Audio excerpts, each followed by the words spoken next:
أعوذ بالله من الشيطان الرجيم. بسم الله الرحمن الرحيم.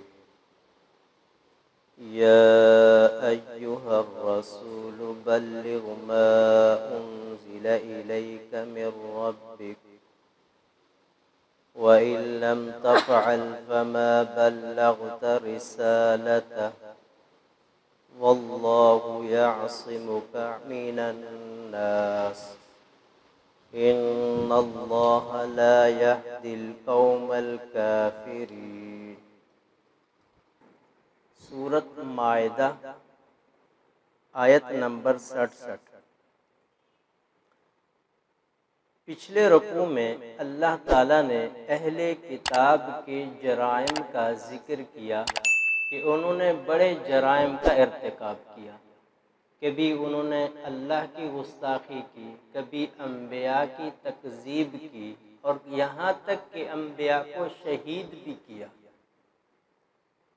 اس آیت میں اللہ تبارک و تعالی نبی کریم صلی اللہ علیہ وسلم کو ایک حکم اور اس کے ساتھ ساتھ ایک خوشخبری بھی دے رہے ہیں. حکم کیا ہے؟ یا ایھا الرسول بلغ ما انزل الیک من ربک. اے رسول، آپ پر جو کچھ بھی نازل ہوا آپ نے اسے دوسروں تک پہنچانا ہے. وَإِن لَّمْ تَفْعَلْ فَمَا بَلَّغْتَ رِسَالَتَهُ. اگر آپ نے یہ کام نہیں کیا تو فریضہ رسالت میں کوتاہی ہوگی. یہاں پر لفظ ما ہے. ما عموم کے لیے ہے کہ چاہے بڑا کام نہیں پہنچایا یا چھوٹا کام نہیں پہنچایا، یا اکثر پہنچا دیا بہت کم نہیں پہنچایا، فما بلغت رسالت، پھر بھی رسالت میں کوتاہی شمار ہوگی. جیسے کہ اگر 99% پیغام پہنچا دیا، صرف 1% پیغام نہیں پہنچایا، پھر بھی کوتاہی.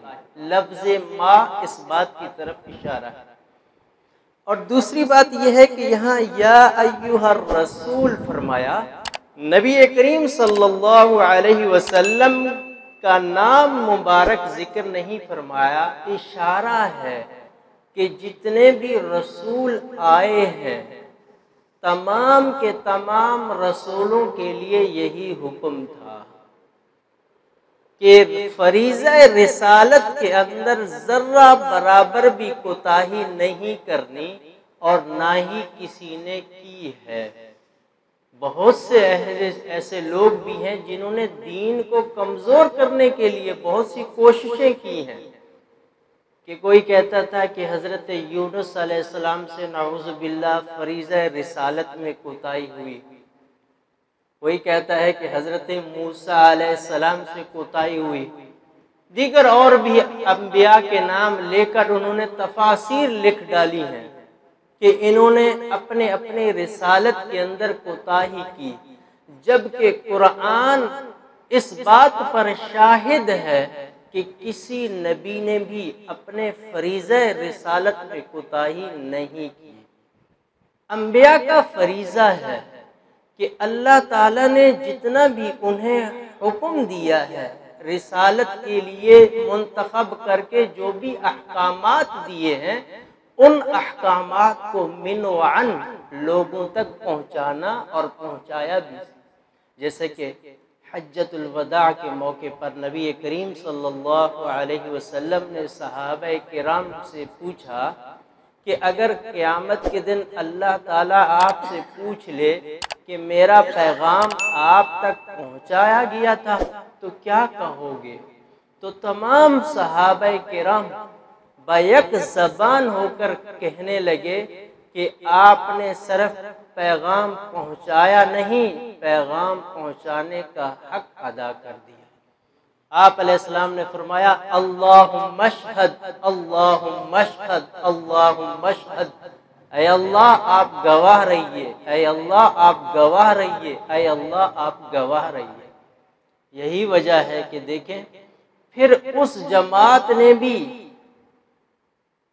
وہ علم حاصل کرنے کے بعد بیٹھے نہیں بلکہ اس علم کی ترویج کا حق ادا کر دیا کہ نبی کریم صلی اللہ علیہ وسلم کی زندگی کو دیکھیں، زندگی کے کسی شعبے کو بھی دیکھیں، ہمیں پیارے پیغمبر کی تعلیمات محفوظ نظر آتی ہیں، یہاں تک کہ پیارے پیغمبر کے گھر کے معاملات جو نجی معاملات ہیں وہ بھی ازواج مطہرات کے ذریعے اللہ تبارک و تعالی نے امت تک پہنچائی۔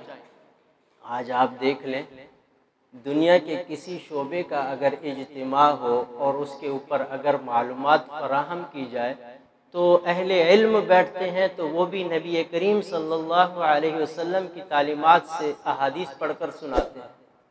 وکلاء بھی بیٹھتے ہیں تو وہ بھی جب اپنے پیشے پر بات کرنا چاہتے ہیں تو نبی کریم صلی اللہ علیہ وسلم کی تعلیمات سے استدلال کرتے ہیں، یہاں تک کہ کاشتکار، ایک ملازم، ایک لیڈر، ایک طبیب بھی جب اپنے علم کے لیے آ کے بتاتا ہے تو وہ بھی نبی کریم صلی اللہ علیہ وسلم کی احادیث آ کر سنا کے بتاتا ہے۔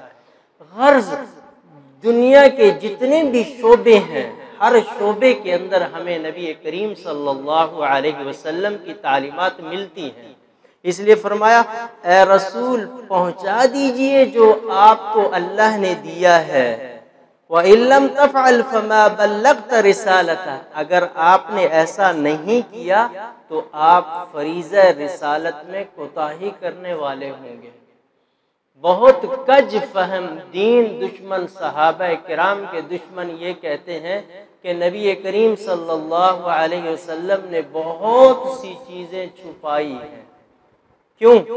صحابہ کرام کی جماعت کی وجہ سے۔ حضرت علی کرم اللہ وجہہ کی خلافت فصل اول کو چھپایا، سیدنا صدیق اکبر، سیدنا عمر فاروق رضی اللہ تعالیٰ عنہ کے ڈر اور خوف سے۔ یہاں اللہ تبارک و تعالیٰ فرما رہے ہیں کہ اے نبی جی آپ ذرہ برابر بھی کوئی چیز نہیں چھپائیں گے، کوئی چیز بھی نہیں چھپائیں گے ذرہ برابر۔ تو یہ کج فہمی ہے اور اسلام کی بنیادوں کو کمزور کرنے والی بات ہے۔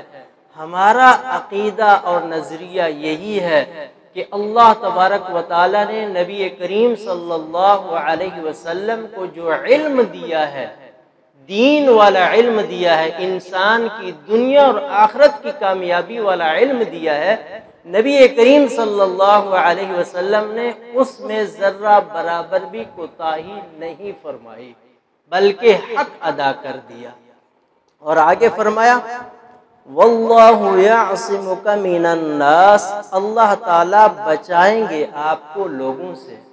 جب نبی کریم صلی اللہ علیہ وسلم کو نبوت سے نوازا گیا تو پیارے پیغمبر نے فرمایا اے باری تعالیٰ میں یہ کام کیسے انجام دوں گا؟ اگر میں توحید کا علم بلند کروں گا تو سب سے پہلے تو میرے اپنے رشتہ دار دشمن بن جائیں گے، پھر اہل کتاب یہود و نصارہ جنہوں نے اپنی کتابوں کے اندر تحریف کر ڈالی وہ میری جان کے دشمن بن جائیں گے، اور پھر حضرات صحابہ کرام کو بھی اس بات کی فکر تھی کہ جب نبی کریم صلی اللہ علیہ وسلم آرام فرماتے تھے تو حضرات صحابہ کرام پہرا دیا کرتے تھے۔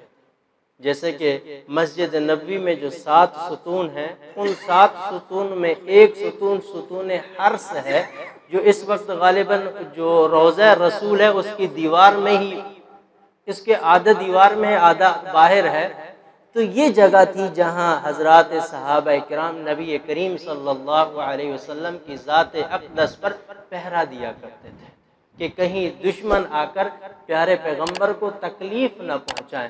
تو جب یہ آیت نازل ہوئی وَاللَّهُ يَعْصِمُكَ مِنَ النَّاسِ، اللہ تعالیٰ آپ کو لوگوں سے محفوظ رکھیں گے، نبی کریم صلی اللہ علیہ وسلم نے اعلان فرما دیا کہ آج کے بعد پہرا دینے کی ضرورت نہیں ہے، میری حفاظت کی ذمہ داری اللہ تبارک و تعالیٰ نے اپنے ذمہ لے رکھی ہے۔ اب یہاں پر دیکھیے فرمایا وَاللَّهُ يَعْصِمُكَ، یعصم فعل مضارع ہے، فعل مضارع کے اندر 2 زمانے پائے جاتے ہیں، ماضی زمانہ گزشتہ، مضارع حال اور استقبال دونوں زمانے پر مشتمل ہوتا ہے مضارع۔ یعصمک، اللہ نے آپ کی ذمہ داری کی حفاظت لے رکھی ہے، اس وقت بھی اور تا قیامت بھی اللہ تعالیٰ آپ کو لوگوں سے محفوظ فرمائیں گے۔ یہی وجہ ہے کہ دیکھیں نبی کریم صلی اللہ علیہ وسلم کے دشمنان کتنے آئے، نیست و نابود ہو گئے، تاریخ میں بھی ان کا نام نہیں ملتا، تواریخ کے اندر بھی ان کا نام نہیں ملتا۔ اللہ تعالیٰ نے ایک تو اپنی کتاب قرآن کریم کی حفاظت کی ذمہ داری اپنے ذمہ لے لی، اور دوسرا نبی کریم صلی اللہ علیہ وسلم کی ذات کی حفاظت بھی اللہ نے اپنے ذمہ لے لی۔ جب تک قرآن محفوظ ہے نبی کریم صلی اللہ علیہ وسلم کی ذات بھی محفوظ ہے، اور جب تک دنیا قائم ہے تو یہ دونوں چیزیں محفوظ رہیں گی۔ یہی وجہ ہے تاریخ میں ملتا ہے کہ روم کے عیسائیوں نے ایک منصوبہ بنایا تھا کہ نبی کریم صلی اللہ علیہ وسلم کے جسد اطہر، جسد مبارک کو روضہ رسول سے نکالا جائے۔ تو اس کے لیے دو آدمیوں کو منتخب کیا، وہ آئے مدینہ منورہ میں، انہوں نے قیام کیا، بقیع اور ریاض الجنہ کے درمیان میں کوئی انہوں نے گھر خریدا، وہیں سے سرنگ کے ذریعے انہوں نے سرنگ نکالنا شروع کی کہ نبی کریم صلی اللہ علیہ وسلم کے جسد اطہر کو نکالا جائے۔ ابھی اسی دوران ہی مسلمانوں کے بادشاہ نور الدین زنگی رحمت اللہ علیہ کو خواب میں نبی کریم صلی اللہ علیہ وسلم دو شکلیں دکھاتے ہیں، فرماتے ہیں کہ نور الدین ان دو بندوں سے میری حفاظت کر۔ اٹھے، بیدار ہوئے، بے چین ہوئے، 2 رکعت نماز صلاۃ الحاجت پڑھی، یہ کیسا خواب ہے؟ پھر آرام کیا، اسی رات 3 مرتبہ یہی 2 شکلیں، یہی الفاظ ملتے ہیں۔ صبح ہوئی، علماء کو بلایا اور خواب بتایا، علماء نے اس کی تعبیر یہ بتائی کہ فوراً مدینہ منورہ پہنچے، وہاں کچھ ہونے والا ہے۔ اہل علم حضرات وہاں جمع ہوئے، اور نور الدین زنگی ذہین فتین بادشاہ تھا، تو اس نے اعلان کیا کہ انعامات تقسیم ہو رہے ہیں، تمام حضرات انعامات لینے کے لیے پہنچ جائیں۔ اب وزراء انعامات دے رہے ہیں، اور نور الدین زنگی کی نظر ہے ان پر کہ کون آ رہا ہے۔ پورے لوگ آ گئے، وہ 2 شکلیں جو خواب میں نظر آئیں بالکل نظر نہیں آئیں۔ پوچھا گیا کہ سب آ گئے؟ کہ جی سب آئے۔ نہیں، سب آ گئے؟ جی 2 بزرگ ہیں، بہت اللہ والے ہیں، وہ کسی سے ملتے ہی نہیں ہیں، وہ کسی سے ملتے نہیں ہیں، وہ نہیں آئے۔ وہ بادشاہوں کی امراء کی محفلوں میں نہیں جاتے، وہ بس اپنے گھروں میں رہتے ہیں۔ نہیں، ان کو بلاؤ۔ زبردستی ان کو بلایا گیا کہ آپ کو بادشاہ وقت بلا رہا ہے، نور الدین زنگی۔ جیسے ہی وہ بدبخت آئے تو وہی 2 شکلیں تھیں جو نبی کریم صلی اللہ علیہ وسلم نے دکھائی تھی۔ ساتھ چل پڑے کہ کہاں قیام ہے۔ وہ اس گھر میں لے گئے جس گھر کے اندر رہتے تھے، پوری تلاشی کی، کچھ بھی نہ ملا۔ مسلح اٹھایا تو نیچے ایک پتھر نظر آیا، پتھر ہٹایا تو ایک بڑی سرنگ تھی جو روضہ رسول تک پہنچنے والی تھی۔ واللہ یعصمک من الناس، اللہ تعالیٰ اس طریقے سے آپ کو لوگوں سے محفوظ رکھیں گے۔ حلب کے رافضی انہوں نے ایک منصوبہ بنایا کہ حضرات شیخین کو ان کے قبروں سے نکالا جائے، سیدنا صدیق اکبر رضی اللہ تعالیٰ عنہ، سیدنا فاروق اعظم رضی اللہ تعالیٰ عنہ، اور مدینہ کے جو والی تھے ان کو بڑے تحائف بھیجے گئے، خریدا گیا، اور مدینہ کے والی نے خادم مسجد نبوی کو حکم دیا کہ آج رات کچھ لوگ آئیں گے، آپ نے دروازے کھول دینے ہیں۔ بیت اللہ کے دروازے کھلے رہتے تھے، آج بھی کھلے رہتے ہیں۔ مسجد نبوی کے دروازے اس وقت سے آج بھی بند ہوتے ہیں، ایک وقت ہوتا ہے وہ بند کر دیتے ہیں، تو آپ نے دروازے کھول دینے ہیں۔ وہ جو بھی کریں بس آپ نے روکنا نہیں ہے۔ وہ خادم کہتے ہیں میں پورا دن روتا رہا کہ کیا ہونے والا ہے۔ رات ہوئی، عشاء کی نماز ہوئی، سب گھر چلے گئے، مسجد نبوی بند ہو گئی، تو دیکھا کہ 40 آدمی ہیں، کسی کے ہاتھ میں اوڑے ہیں، کسی کے ہاتھ میں بیلچے ہیں، کدالیں ہیں، وہ لے کے آئے ہوئے ہیں، اور باب السلام سے، یہ جو سلام پڑھنے کے لیے جس دروازے سے داخل ہوتے ہیں، اس دروازے سے وہ آئے، تو ارادہ تھا حضرات شیخین کو قبر سے نکالنے کا کہ ان کی وجہ سے ہم ریاض الجنہ میں نہیں آ سکتے۔